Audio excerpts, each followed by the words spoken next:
Hello everyone, how are you doing? This is MD Tech here with another quick tutorial. In today's tutorial, I'm going to show you guys how to hopefully resolve if you're coming across an error message on your Windows computer. So if you're in Windows File Explorer and you see something that has crashed the application, a little pop-up that would say Microsoft Management Console, and in the text box would say an attempt was made to reference a token that does not exist. So this should hopefully be a pretty straightforward process here. And without further ado, let's go ahead and jump right into it. So first thing I would suggest would be to attempt to re-register the DLL file that is most likely in question here. So we're going to just jump into that and start by opening up the start menu. Just left click on the start button one time. Type in CMD. Best match should come back with command prompt. You want to right click on that and then left click on run as administrator. If you receive a user account control prompt, left click on yes. Now in this Elevate command line window, you want to copy the first command in the description of my video, and then go up to the top bar of the command prompt window, right click on it, left click on edit, and then left click on paste to paste it in. Once it's pasted in, it's going to re-register your DLL file, so just give it a moment here. You do have quite a few on your system.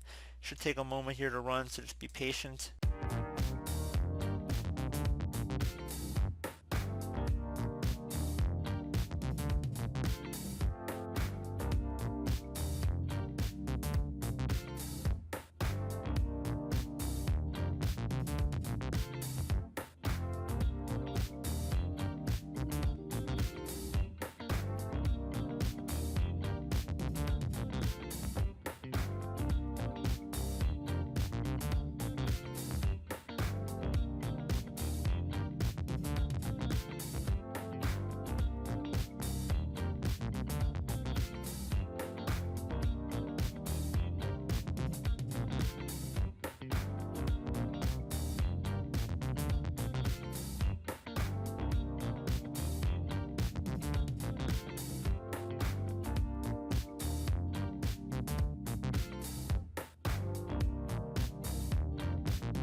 Okay everyone, once you have a blinking cursor at the end of that, you can go ahead and type in the second command here, which will be an SFC command. And stands for the System File Checker, which is a Microsoft utility that's built into Windows that allows for the scanning and restoration of corrupt Windows system files. So you can either just copy from my description, just basically SFC, and there's a space /scannow. Scannow is all one word attached to that /, or you could just again copy from my description, go up to the top part of the command prompt, right click, left click on edit, and then left click on paste to paste it in here. Hit enter on your keyboard. This will take some time to run the system file checker scan. Would suggest restarting your computer once this is done as well. I would estimate between 15 to 20 minutes is usually about how long it takes for me personally, but it could vary again depending on your hardware and processor capabilities. So just let it run, restart your computer once it's done, and that should hopefully be about it. So I do hope this brief tutorial was able to help you guys out, and as always, thank you for watching, and I do look forward to catching you all in the next tutorial. Goodbye.